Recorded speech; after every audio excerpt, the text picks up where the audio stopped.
asbaz, que significa el despojo se apresura, la presa se precipita.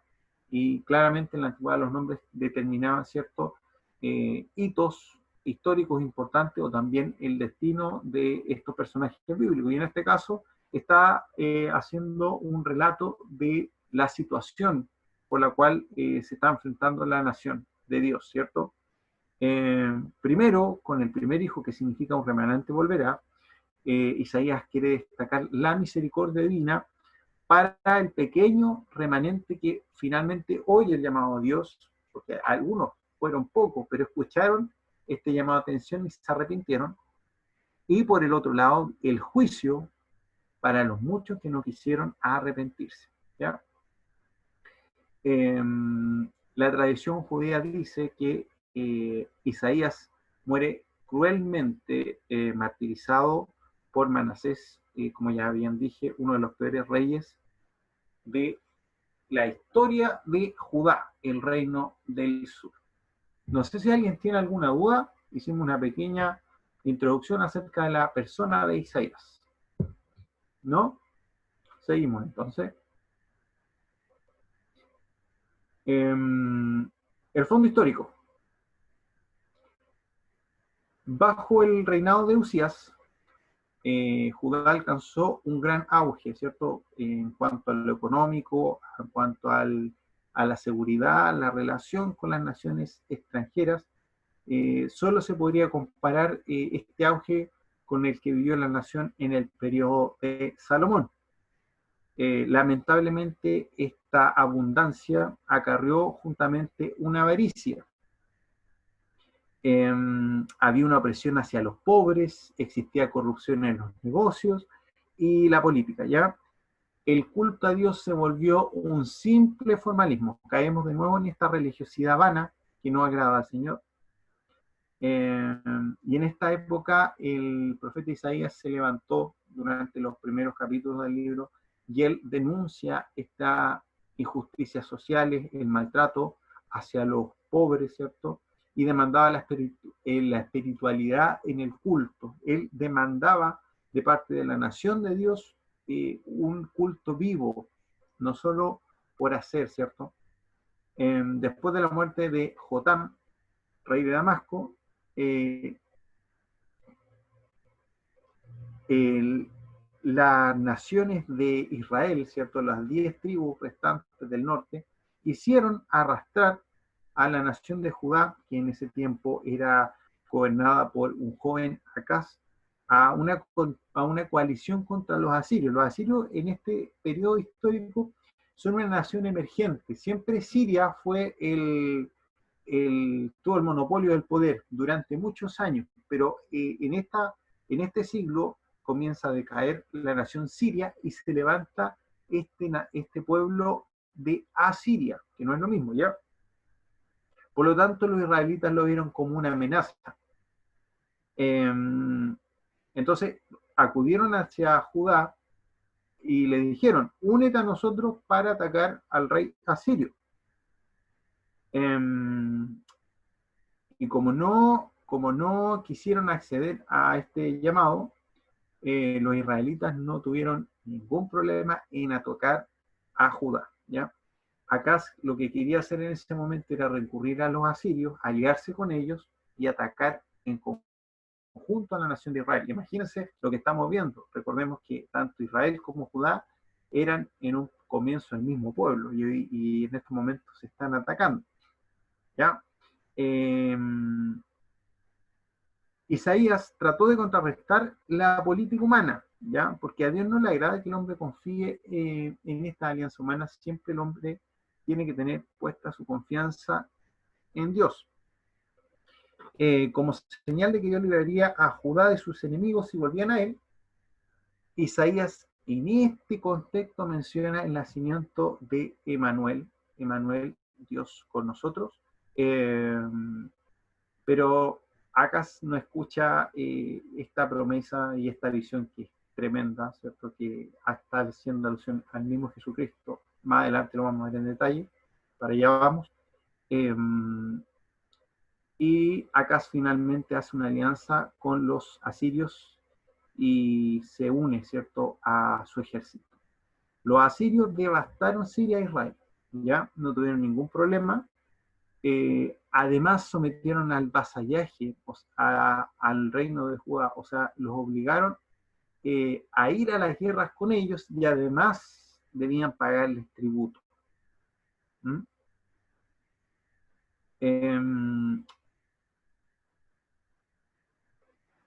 Y de este periodo histórico, cuando Judá está siendo vasalla de Asiria y está sometida a esta nación, viene la mayor cantidad de profecías acerca del Mesías o de Emanuel, ¿ya? Del Emanuel, Dios con nosotros. Al quitar una parte del territorio del reino norteño, la presión asiria se agravó aún más, ¿ya? Los asirios apagaban la sublevación de Samaria en el 721, como dijimos, en el 722 cae Samaria y transportaron toda esta nación, ¿cierto?, hacia Mesopotamia, muy al norte, y con esto cesó el reino y la nación de Israel, y solo el reino de Judá fue el que logró resistir el embate de los asirios, ¿ya? Luego pasan unos muchos años después, ya tenemos a Ezequías, quien sucede a Acaz como rey. Era un rey piadoso, como dijimos, era un rey que quería reformar a la nación, pero tenía un carácter vacilante. Ahí estaba el problema de Ezequías.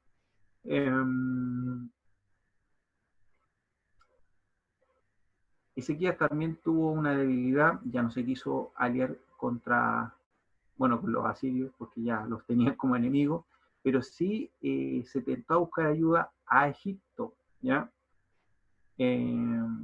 Bueno, en los capítulos 18, 20 de Isaías, el Señor muestra una lucha interna y política en Jerusalén, ¿ah?, entre los partidos que querían, ¿cierto?, aliarse con los egipcios y aquellos que veían como algo nefasto unirse contra la nación de Egipto, o sea, con la nación de Egipto. El profeta Isaías advirtió que el santo de Israel no quería que su pueblo se aliase con potencias paganas en contra del enemigo, sino que confiaran en Dios, ¿ya?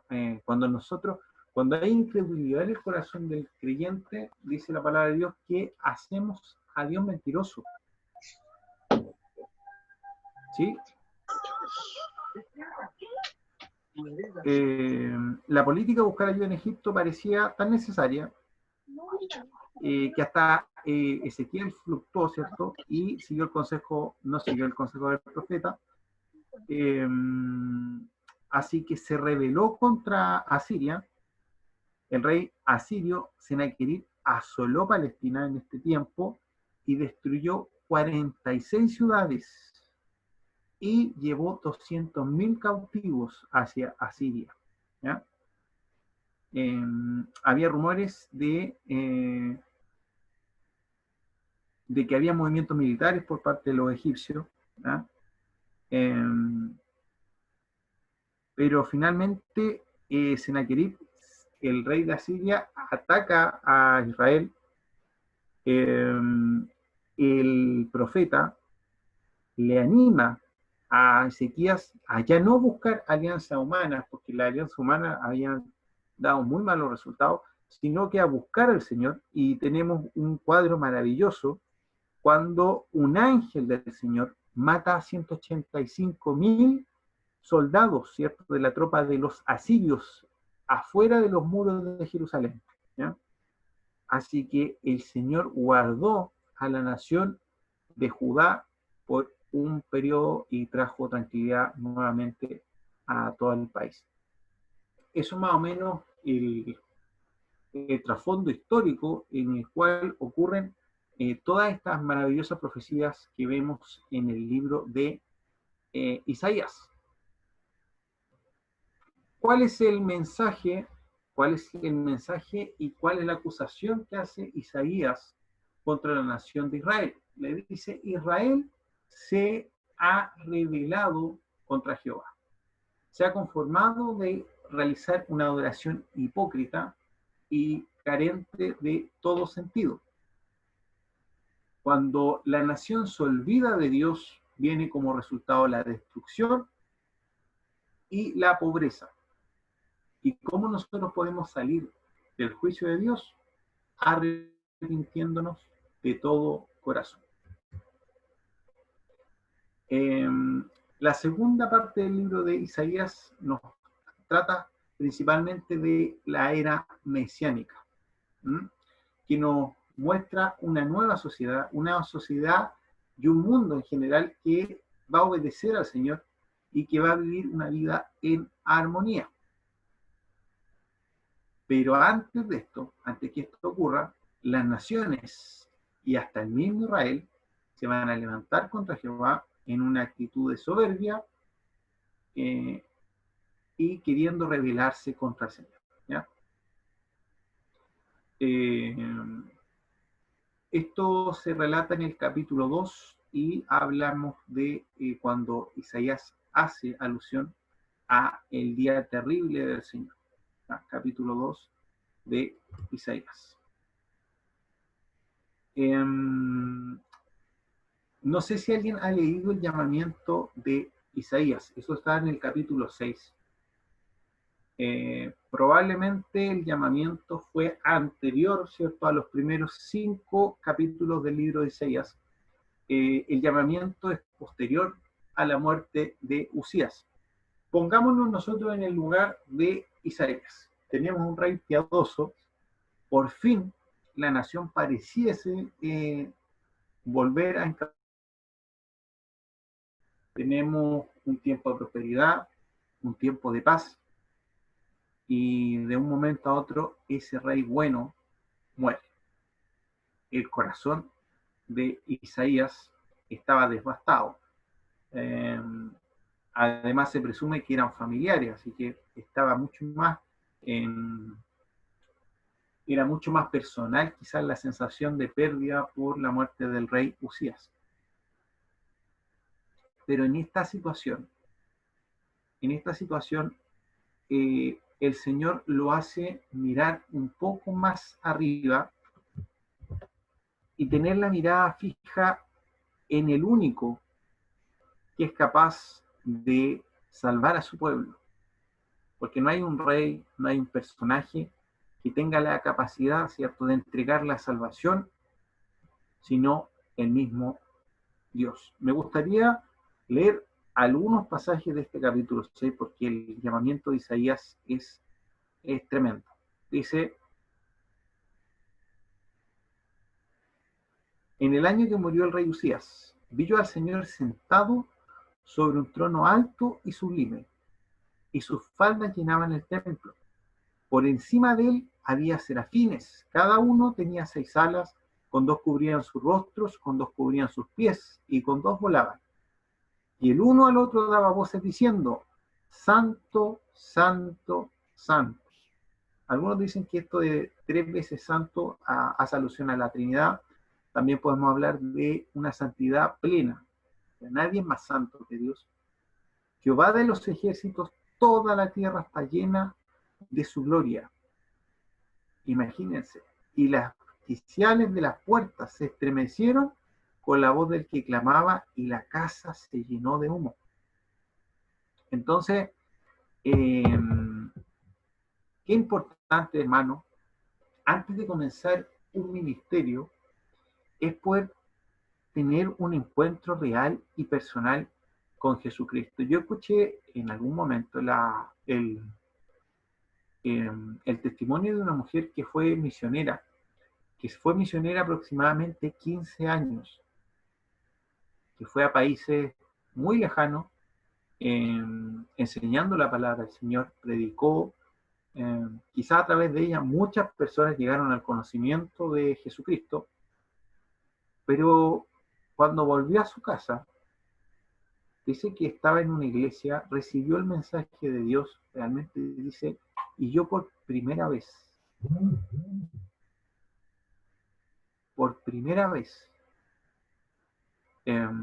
pude entregar y abrir mi corazón a Dios. En ese momento yo pude conocer a Cristo. Porque hay muchas personas que van al ministerio y, y a veces, les digo, uno se confunde porque servir a Dios, yo creo que no hay un sentimiento o una experiencia que sea más gratificante que servir a Dios. Es algo que te llena el corazón, algo que te hace sentir realizado, que te hace decir, todo lo que he vivido valió la pena, eh, entiendo que está todo bajo un propósito, pero a veces esta realización personal, ¿ah? Disfraza eh, esta falta de amor hacia Dios. A veces hacemos las cosas más por nosotros que por el Señor.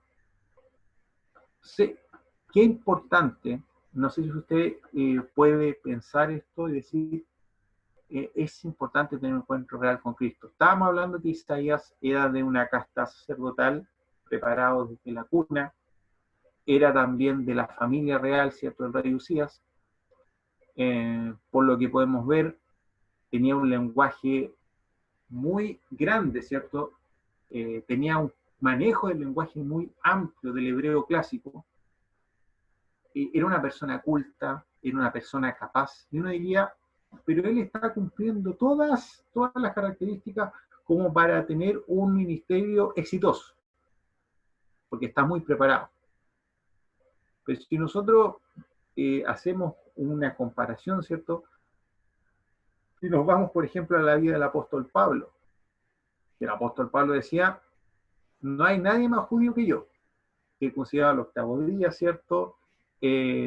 Manejaba la ley al revés y al derecho, fue adoctrinado, enseñado por Gamaliel, un gran maestro judío,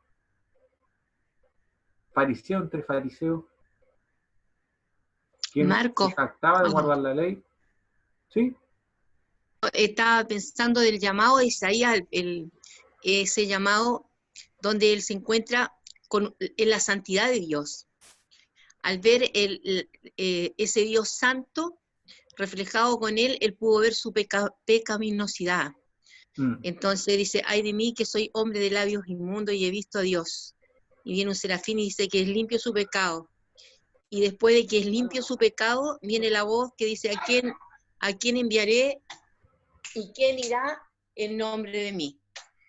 Y él dice, heme aquí, envíame a mí. Y entendemos que cada persona debe tener ese encuentro personal con ese Dios santo.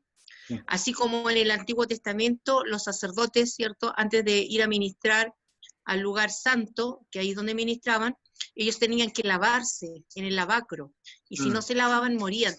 Y para poder ministrar en las cosas sagradas tenían que estar en esa limpieza.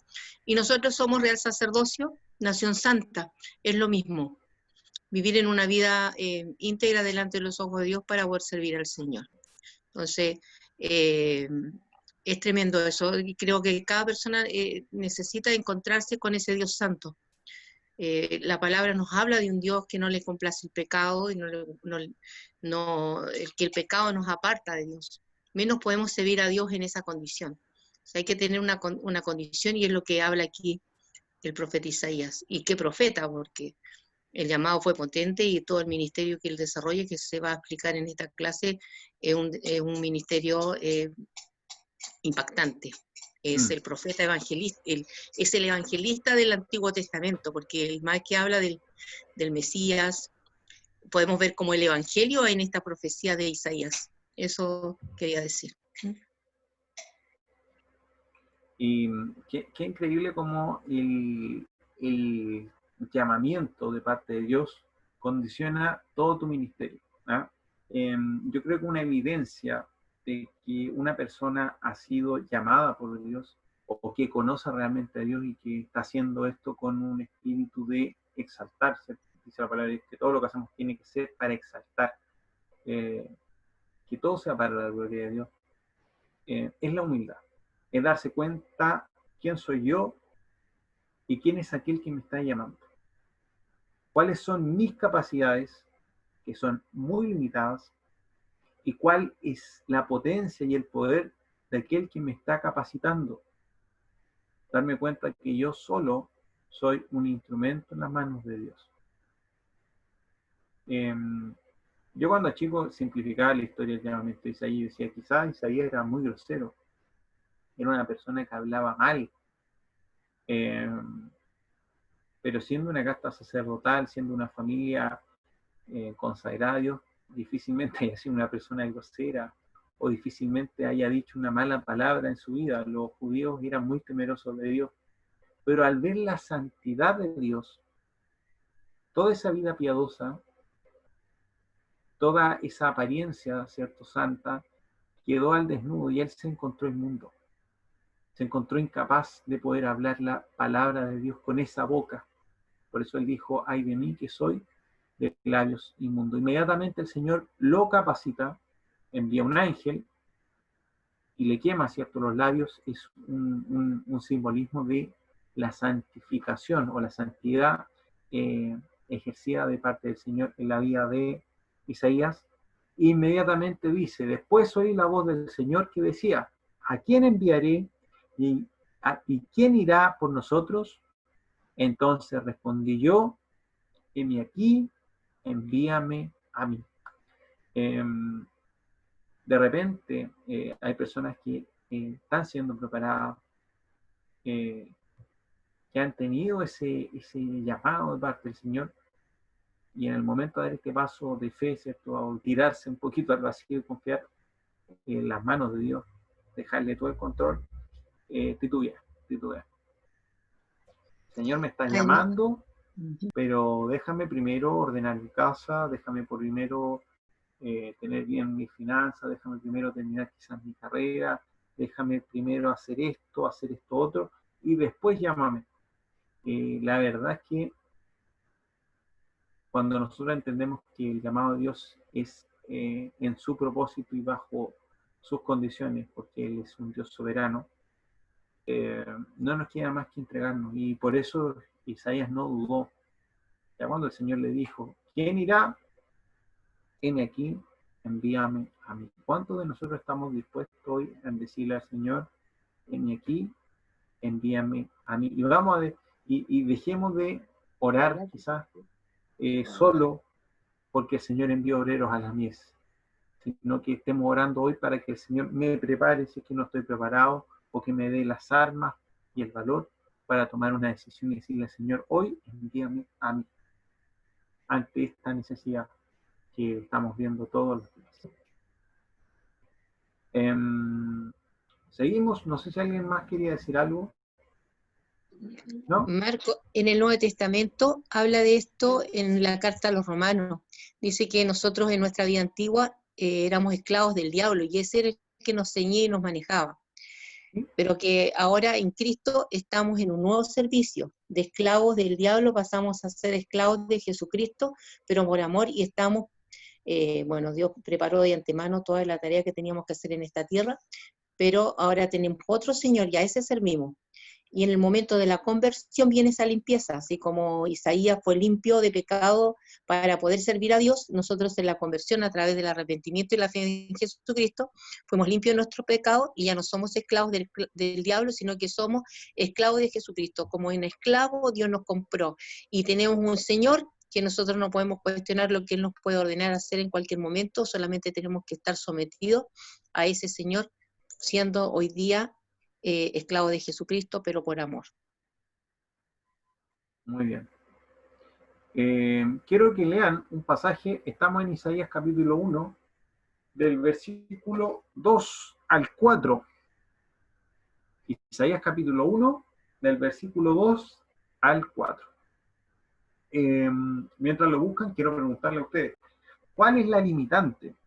¿Cuál ha sido esa piedra que no le ha permitido quizás dar un paso y disponerse realmente en las manos del Señor? ¿Qué es lo que nos está frenando hoy?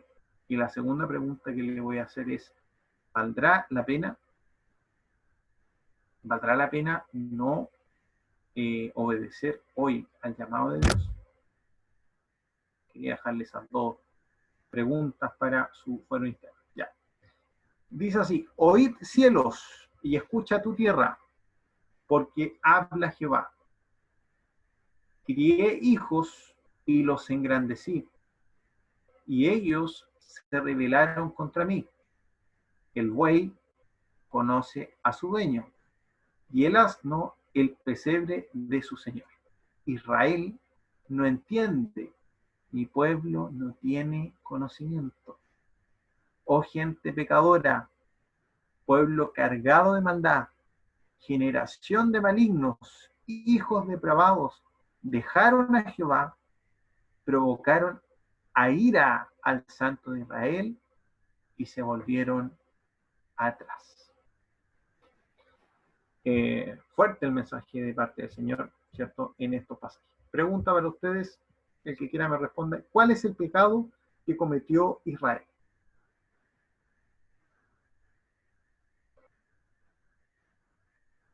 ¿Cuál es el pecado que ustedes piensan que puede hacer que el castigo de Dios se levantara contra su pueblo? De lo que acabamos de leer. Hay una parte fuerte que compara incluso a Israel con un asno y un buey, que son animales. Los bueyes conocen a su dueño, el asno conoce cuál es su pesebre, el pesebre de su señor. Pero Israel, mi nación, no entiende, mi pueblo no tiene conocimiento. ¿Cuál es el gran pecado o cuál es uno de los errores de los cuales podemos destacar de la nación?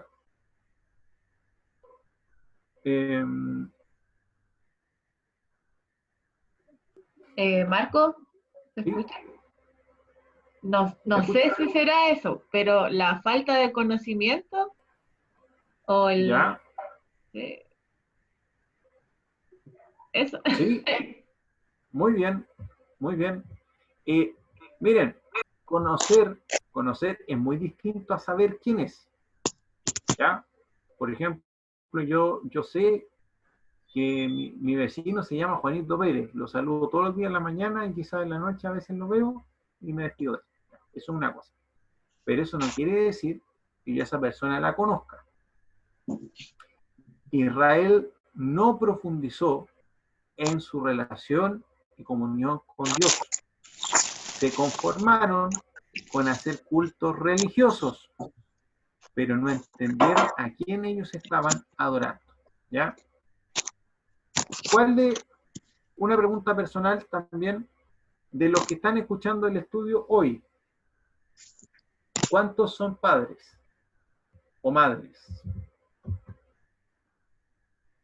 Hay varias madres. Mira, hay una señora que es madre.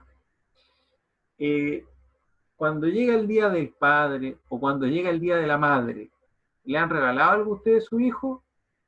¿Sí o no? Yo no quiero calar así. ¿Sí? Ya. Cuando reciben un regalo de ese hijo, aunque sea una cuestión mal hecha y toda fea, bueno, hay niños que son más habilidosos que otros, ¿ya? ¿Cómo se sienten ustedes? Se sienten bien, me imagino, porque es un hijo, es aquel por el cual quizás ustedes están dispuestos a postergarse, a dejar quizás, algunos papás han tenido incluso que sacarse un pan de la boca para darle el pan al hijo, y qué triste es cuando estos hijos no son capaces de demostrar esa gratitud hacia sus padres, ¿ya? Y el Señor Dios es nuestro Padre Celestial. Por eso dice, crié hijos y los engrandecí. Y ellos, en vez de darle las gracias a Dios por todas las cosas que ha hecho, y muchos de nosotros vivimos una vida así, nos olvidamos del Señor, y dice que además se rebelaron contra Él. Un Dios tan bueno, un Dios que les había dado tantas cosas, y ellos se rebelan contra Él. Otros pecados que se destacan aquí: hipocresía religiosa. Se anuncia una nueva forma de castigo. Hay una comparación poco decorosa, que quiero leérsela. ¿Y sabe a quién lo compara la nación de Israel? Con una prostituta. ¿Cómo te has convertido en ramera, oh ciudad infiel? Llena estuvo de justicia, en ella habitó la equidad, pero ahora los homicidas.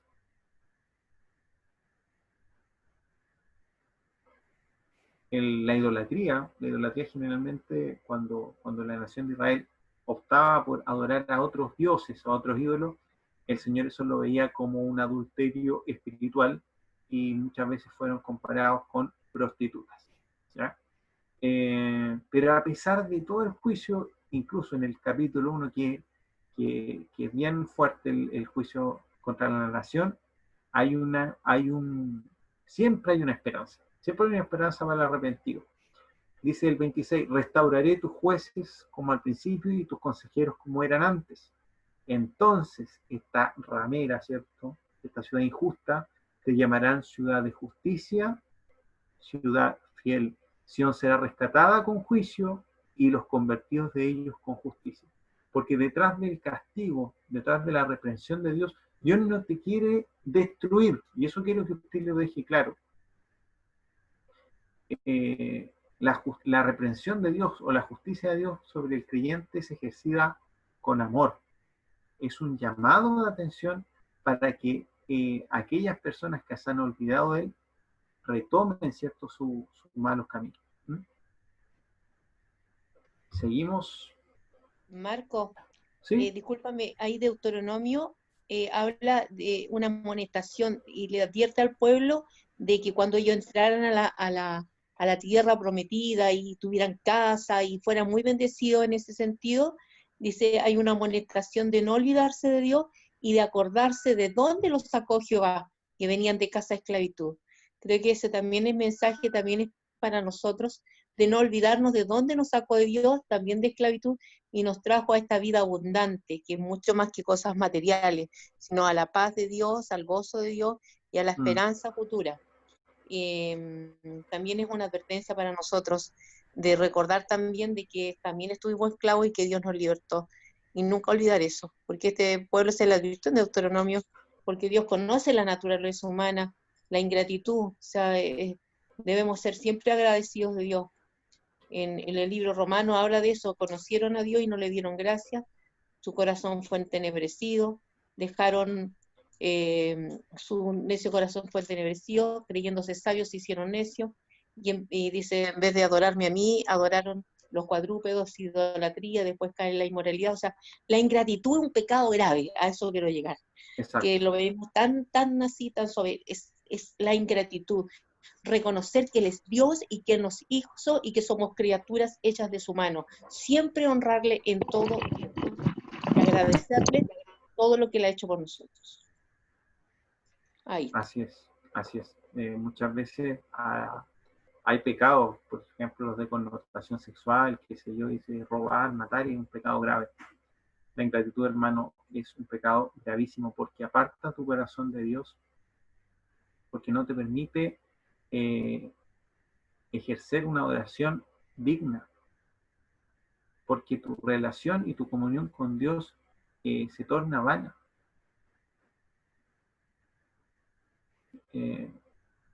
Por eso, como dice bien nuestra pastora, la decadencia moral que se relata ahí en el libro romano comienza con la ingratitud. O sea, la ingratitud es algo grave. Cuando nos sentamos a la mesa y ya decimos, tenemos que pedir la bendición. O te levantas, tengo que darle gracias a Dios por el día de vida. Gracias, Señor, por el día de vida y salud. Pero lo damos como un hecho, es una oración de labios hacia afuera. Lamentablemente, hay un dicho popular que dice, uno no sabe lo que tiene hasta que lo pierde. Ojalá que esa no sea nuestra forma de aprender lo que es la gratitud. Ojalá del ejemplo de Judá, ojalá del ejemplo de Israel, hoy día nosotros podamos sacar principios y aplicarlo a nuestra vida y decir, Señor, líbrame de esta ingratitud.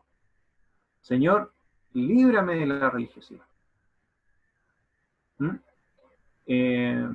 Pasamos ahora al capítulo 2 y Isaías vuelve a hacer, ¿cierto?, este llamado al arrepentimiento a toda la nación. Nos entrega una garantía de perdón. O sea, si tú te arrepientes, el perdón de Dios está garantizado. Solo tienes que arrepentir. y de todos tus males y de todas tus carencias tú vas a ser saciado. Y nos muestra un cuadro vivido de los postreros tiempos. Acontecerá en lo postrero de los tiempos que será confirmado el monte de la casa de Jehová como cabeza de los montes y será exaltado sobre los collados y correrán a él todas las naciones. O sea, muestra un tiempo en el cual la nación de Dios, ¿cierto? O el monte santo de Dios se va a levantar sobre, no solo sobre su nación, sino que sobre todas las naciones del mundo.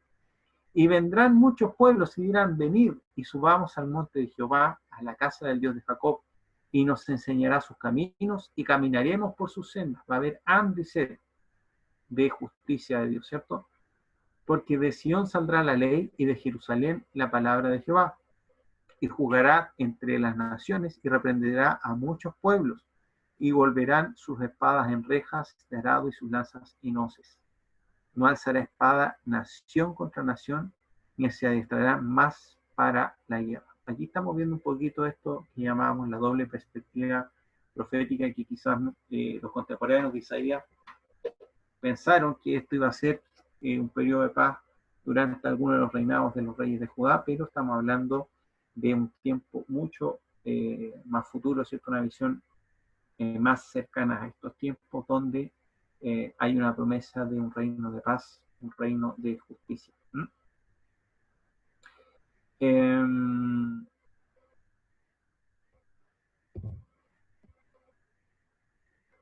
¿Por qué el Señor abandona al hombre?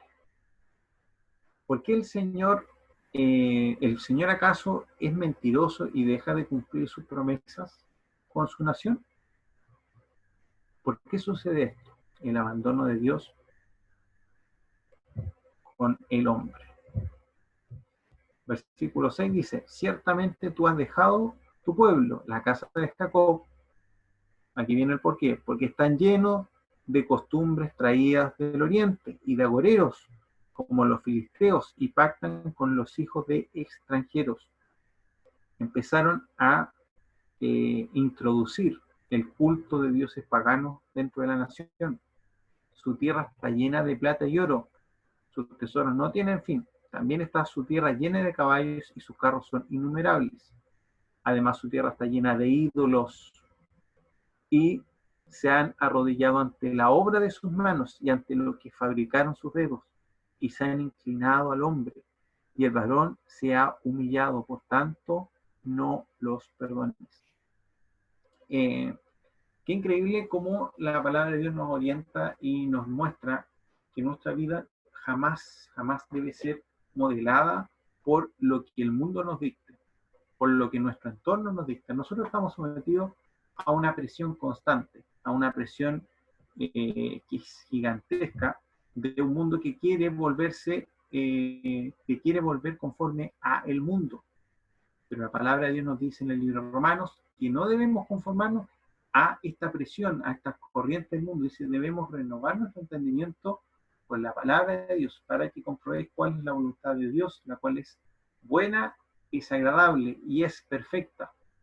Es difícil, hermano. Hoy día hay mucha presión, sobre todo a través de redes sociales, donde se nos muestran modelos mundanos.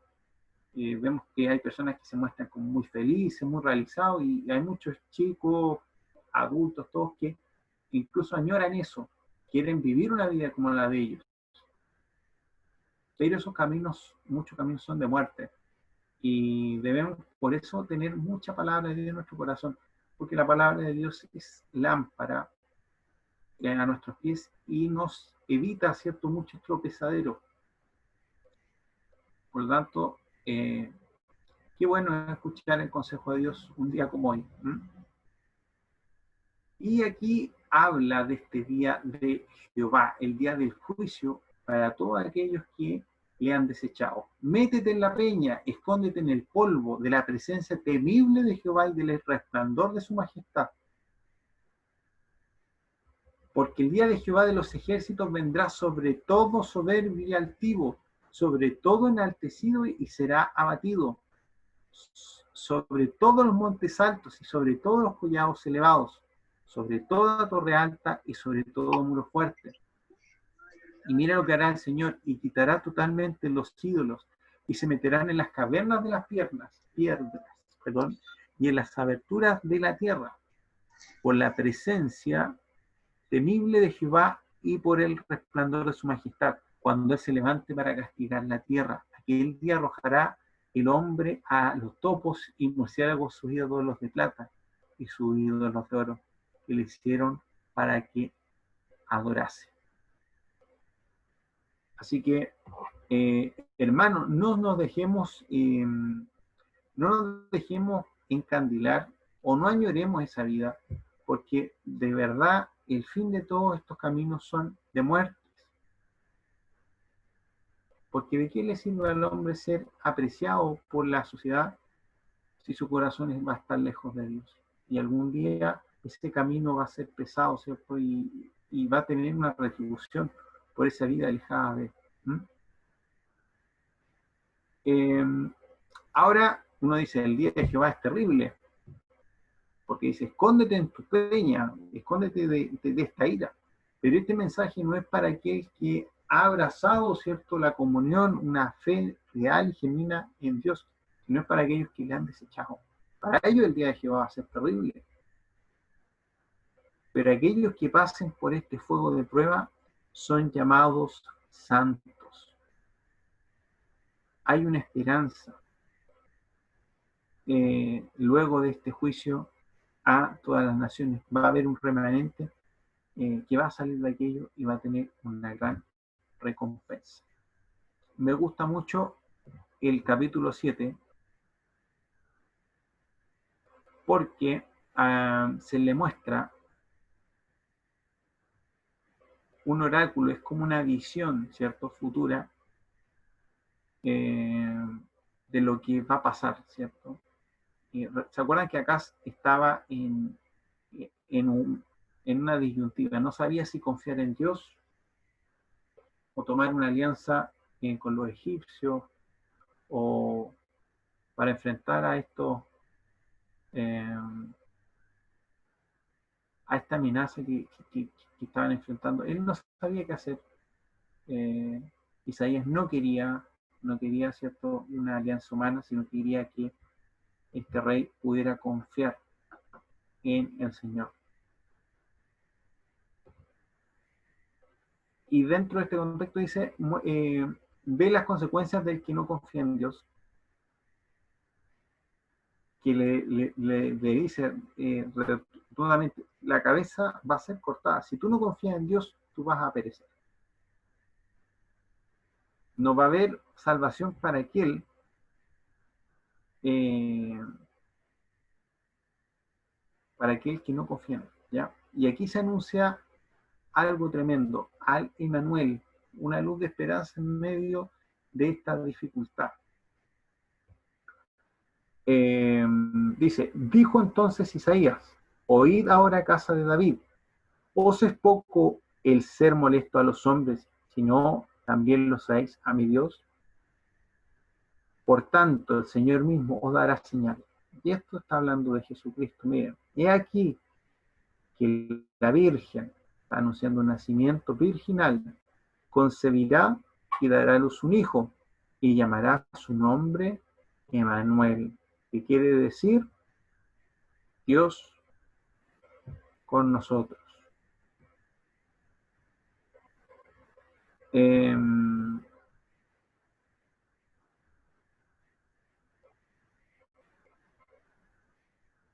Si vamos al capítulo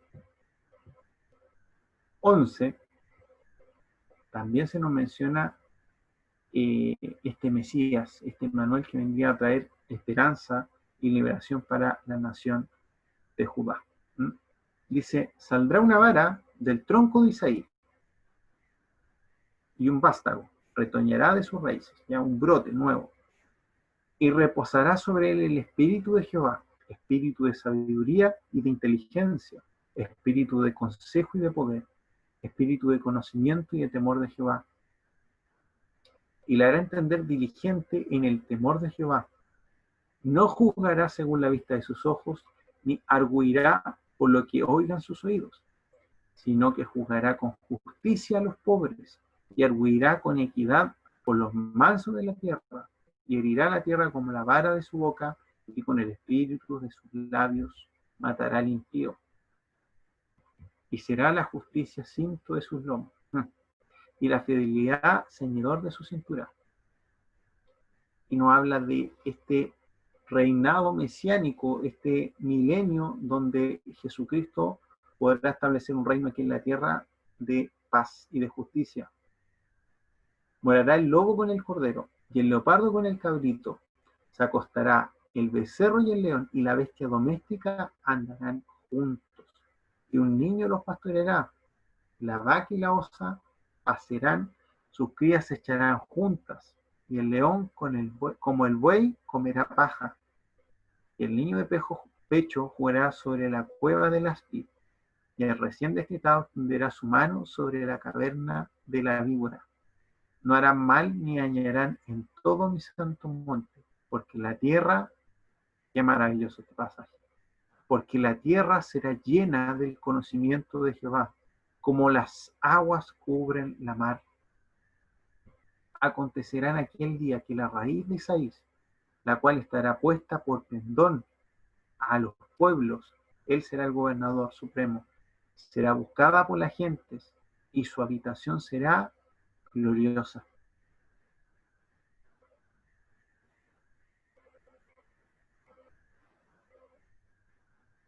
Es increíble. Yo pienso en todos aquellos judíos que estaban sufriendo, ¿cierto? Hace poco estudié también lo que pasó en el año 70 después de Cristo, cómo Roma fue y destruyó el templo, destruyó toda la nación, destruyó Jerusalén. ¿Cómo habrán quedado estos hombres? Y la esperanza para ellos de leer este pasaje. Mire, y asimismo acontecerá en aquel tiempo que Jehová alzará otra vez su mano para recobrar el remanente de su pueblo, que aún quede en Asiria, Egipto, Patros, Etiopía, Elam, Sinar y Hamat, y en las costas del mar. Y levantará pendón a las naciones y juntará a los desterrados de Israel, y reunirá a los esparcidos de Judá de los 4 confines de la tierra. Es maravilloso. Ven que el Señor nunca se va a olvidar de ese pueblo. Le habla fuerte, le dice, ustedes parecen burros, parecen bueyes. Pero él no se olvida de su pueblo. Él no lo va a dejar destruir. No sé cómo vamos, hermano. Vamos bien. Están medio... No sé si alguien quiere comentar algo al respecto. Es impresionante, Marco, las profecías mesiánicas. No sé si... Tan exacta. Tan exacta, por ejemplo, Emanuel, el nacimiento virginal. El nacimiento virginal que van a ser de una virgen. Miqueas dice que nace en Belén. Zacarías dice que va a entrar en un pollino, va a entrar el rey en una mula. En Jesucristo se cumplieron 300 profecías del Antiguo Testamento. Y todas se cumplieron porque las profecías son específicas. Entonces es impresionante que como en el libro de Isaías encontramos estas profecías, ¿cierto?, del Salvador, porque en el fondo todo el hilo conductor de la Biblia es el Mesías que viene a salvar, y en Isaías podemos ver, bueno, más adelante porque cantar el sufrimiento del siervo de Dios, lo que va a sufrir este siervo, este niño que nace, cómo va a ser su rostro desfigurado, cómo él viene a restaurar, a darle vista a los ciegos, a libertar a los cautivos. Impresionante porque esto sucedió, estamos hablando de Isaías 750 años antes que esto suceda, y nosotros sabemos que esto sucedió. Realmente es impresionante. Y lo otro que me impresiona con el tema de la ingratitud, cómo la gente se olvida de Dios y al llegar en ese plano ya empieza a colocar otras cosas en el corazón, como lo hizo este pueblo. Ellos se olvidaron de Dios y empezaron a adorar a otros dioses, otros ídolos empezaron a tomar su corazón y cómo se perdieron, habiendo conocido a Dios. Son enseñanzas importantes también para nosotros de no olvidar y recordar también que que el Mesías fue prometido en el Antiguo Testamento y se describe con detalle el renuevo de Isaí. Isaí es el padre del rey David, y Jesucristo ahí tiene la línea mesiánica real porque José viene de la tribu de Judá. Y en Génesis se dice, el cetro de Judá no será cortado. Es decir, las profecías de este Redentor, de la preparación, vemos en el Antiguo Testamento de la venida del Redentor, cómo fue preparado, cómo fue profetizado, símbolos proféticos, hasta que el Emanuel vino, Dios con nosotros. Impresionante. Por eso que la Biblia es un libro inspirado, porque las profecías bíblicas se cumplen. Claro. Incluso, miren, porque Jesucristo vino aquí a la tierra, ¿cierto?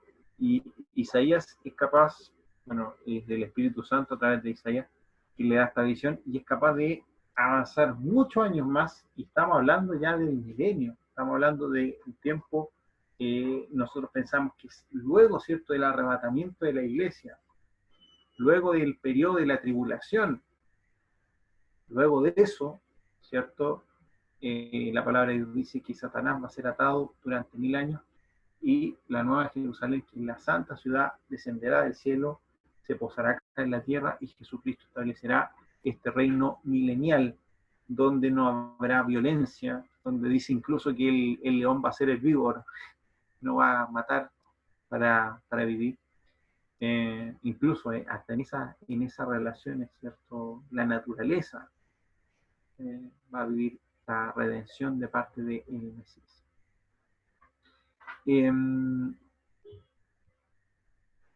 La verdad, hermanos, me queda harto todavía y no quiero correr.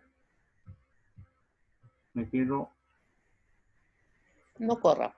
Podríamos hacer una pausa y dejar una sección para la próxima semana, porque creo que sobre todo esto de los cánticos, los 4 cánticos del siervo de Jehová, que está hablando directamente de la obra de Jesucristo, deberíamos de tenerlo un poquito más ahí, ¿ya? Igual ahora yo traté de hacer la clase bien densa porque vimos todo el contexto histórico y vimos el principio, ¿cierto?, del juicio de Dios hacia su nación. Pero nos falta un poquito, bueno, terminar un poco la primera sección y ver desde el capítulo 40, es otro libro, impresionante. Incluso, miren cómo son las cosas. Isaías, ¿cuántos capítulos tiene? 66. Dicen que Isaías es una mini Biblia. Así de completo el libro de Isaías. Y la primera sección, podríamos llamarlo el Antiguo Testamento de Isaías, son 40 capítulos y los otros posteriores se dedican más a la obra mesiánica y una visión mucho más futuro de los acontecimientos finales. Así que me gustaría poder abordar eso en una próxima clase. Así que vamos a orar. ¿Está por ahí el hermano Cristóbal o no? Nada. Sí, estoy acá. Estoy aquí. Sí, prefiero parar un poquito y dejar esa sección, creo yo, para no... Sí, está bien. ¿Sí? Sí, no hay problema. Considero que está perfecto. Ok. Ya. Vamos a aprovechar a nuestra pastora que está tan contenta como ahí. Está calentita. Así que le vamos a pedir a ella que ore por este estudio bíblico. ¿Ya? Que es un micrófono y podamos orar. ¿Ya? Que Dios les bendiga a todos. Me alegro verles a todos. Hay varios que están abrigaditos. Hace frío. ¿Ya? Sí, están todos bien abrigaditos. Así que, pastora, por favor. Tú eres lindo, amigo Marco. Gracias. A lo que estaba diciendo, Marco, que quiero saludar a la vecina de mi hermana Nayera, que ahora es nuestra hermana en Cristo, que está en el estudio bíblico. Quiero decirle que la queremos mucho y que nos alegra mucho que ahora esté participando con nosotros. Dios le ha dado nueva vida y de verla sonreír, de verla contenta. En Dios hay paz, hay gozo y hay tranquilidad. Así que estamos todos muy felices de tenerla acá con nosotros. Yo sé que todos estamos contentos porque ella recibió a Cristo hace poquito y se está discipulando. Eso yo creo que alegra el corazón de Dios de verla aquí. De Exacto, verdad que nos sí. alegra mucho. Ya, muchas gracias, de todo corazón, gracias. Linda, le queremos un besito. Muchas gracias. Muchas Igual a mi gracias, hermana. igual para usted, gracias. Gracias. Mi hermana Cecilia también, que está ahí con nosotros, también le mando muchos cariños a ella y a todos mis hermanos. ¿Ya? Vamos a orar. Te damos gracias, Señor, en esta hermosa tarde, porque tú todo lo conviertes en lindo, Señor. Es algo tan bonito el poder estudiar la palabra, porque de alguna u otra forma tiene un refrigerio en nuestro espíritu. Viene algo bonito porque es tu misma voz, esa voz profética de la palabra, o que es la profeta mayor, trae un refrigerio. El hablar de esto, porque en muchas conversaciones dice que las malas conversaciones corrompen las buenas costumbres, pero esto es distinto porque es conversar de tu palabra y sin duda provoca algo en nuestros corazones. Saber que el Hijo de Dios, ¿cierto? El Antiguo Testamento fue profetizado y darnos cuenta que se cumplió tal cual lo dijo el profeta Isaías, inspirado por ti. Es maravilloso, Señor, es maravilloso descubrir, es maravilloso escudriñar las Escrituras, aprender de ellas, trae convicción, afirma nuestra fe, Señor, nos hace estar cerca de ti porque estamos cerca del libro de Dios. Bendiga a todos mis hermanos, Señor, que están aquí presentes, a mi hermana nueva, Cristo, Señor, que está ahí con Nayaret, también fortalécela en este nuevo caminar, que ella está dando sus primeros pasos en el Evangelio, Señor, y se le nota su carita ya más alegre, más sonriente, porque ella ha nacido de nuevo. Gracias por ella también, Señor, y bendiga a mi hermano Boris, que está con nosotros, que esperamos que él se recupere pronto de su salud, que pronto, Señor, él pueda salir adelante de toda la enfermedad que le tocó vivir este año, pero sé que tú pones tu mano sanadora en él, tu mano sanadora en mi hermana Cecilia, Señor, que está acá, en mi hermana Carmen Cifuentes, Señor, que estuvimos orando por ella también, y creyendo que tú harás la obra completa también en ella, Señor, y mi hermana Miriam, también las recordamos con amor y cariño, para que tu mano sanadora también esté con nuestra hermana Miriam, Señor. Gracias te damos, Señor, y pedimos tu dulce bendición sobre este estudio, Señor, sobre nuestras vidas, en el nombre de Jesús. Amén. Amén. Amén. Que les bendiga, que tengan puedan tomar una rica once.